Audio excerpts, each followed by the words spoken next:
Welcome to True Crime Bites, Death Row and Executions, where we honor lives lost and revisit the final chapters of those who crossed the line. October 14, 2025, 6 p.m. The time is set. Florida State Prison will bear witness to the final act in a case that has stretched across nearly 3 decades. Samuel Lee Smithers will be executed by lethal injection for the murders of Denise Roach and Christy Cowan. The date is no sudden surprise, but rather the slow closing of every legal door that could possibly stay this sentence.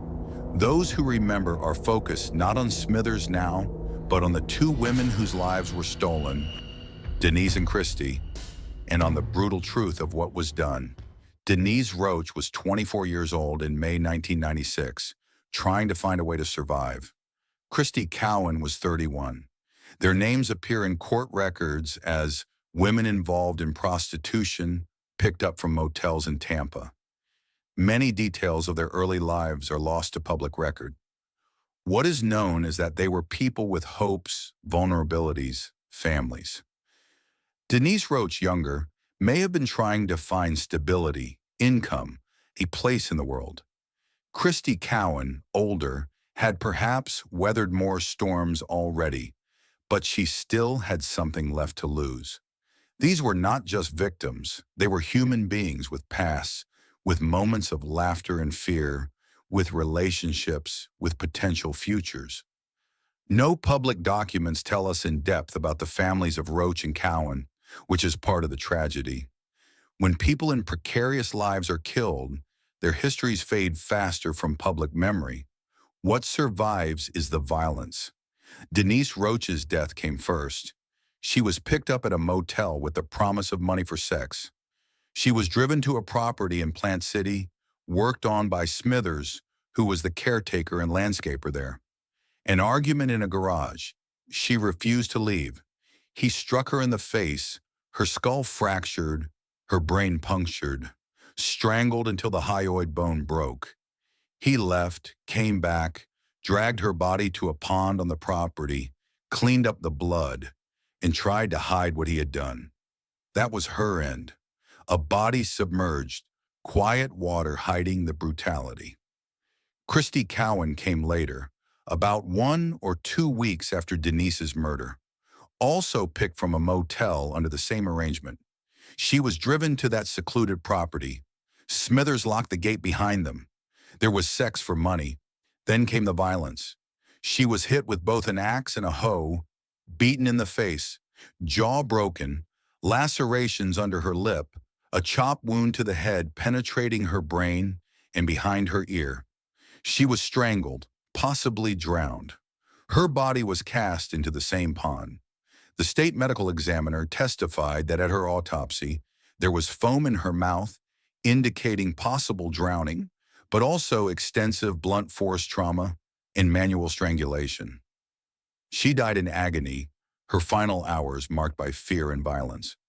We know from court transcripts that Denise Roach's body was in the pond for about 7 to 10 days before discovery. By then, she was decomposed. Christy Cowan's body was much fresher. In this way, even death could not equalize their suffering. One death was hidden by time, the other exposed almost immediately after the crime. Denise and Christy were not just the victims. They had daily struggles, hopes, and fears. Perhaps Denise envisioned a future beyond motel rooms, beyond the heavy weight of economy, maybe family left behind, maybe regrets, maybe friends.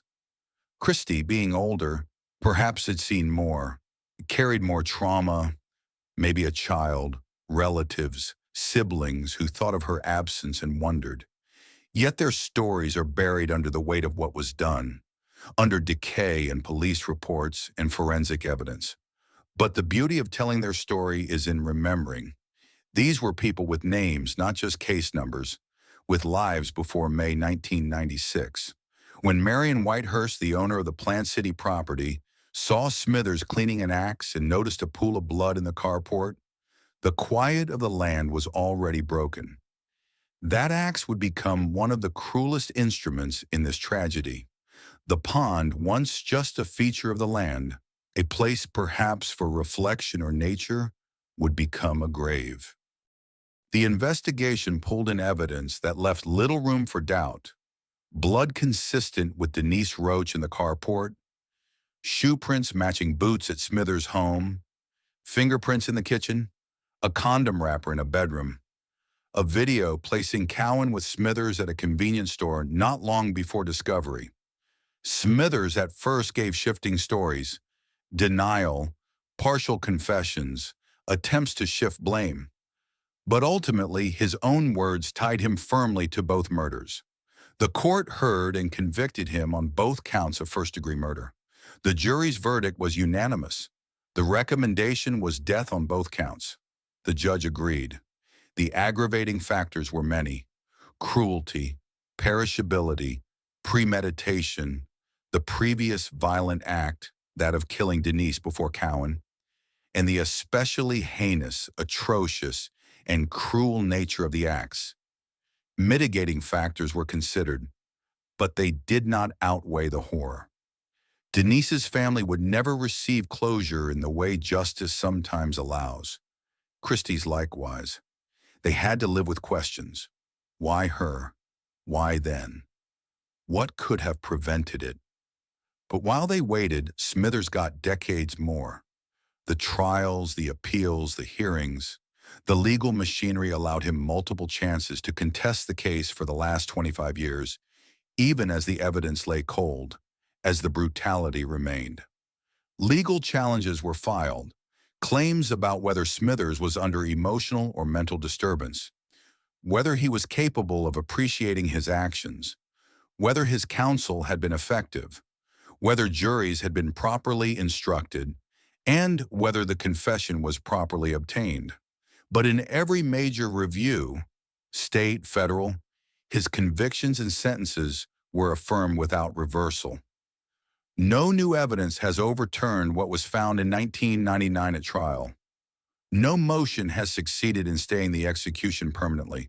The warrant is signed. The law has marched forward. The witnesses are aging. The opportunity for new testimony shrinking. On October 14, 2025, at 6 p.m., if nothing stops the execution, the state will do what it decreed, carry out the death sentence. The lethal injection chamber will open. The people who prosecuted, the people who lost loved ones, the people who watched the process will all be part of what happens. For Denise Roach and Christy Cowan, though, the ending came in 1996. What's left is their memory. Denise was more than a body found in a pond. She was someone with dreams, someone with a life cut short. Christy was more than just a crime scene. She was someone with a past, with value, with family. They suffered unspeakable cruelty. Their murders were not accidents or fights gone wrong. They were brutal, chosen, calculated. Every appeal, every motion, every delay does nothing to bring them back. Let October 14th mark a closing. Let it mark justice being carried out for those who remain. Let the names of Denise Roach and Christy Cowan be remembered. Their stories matter more than the man who took them. Thank you for watching this story. If you found this account important, please like, share, and subscribe so these women are not forgotten. As always, stay curious and stay safe.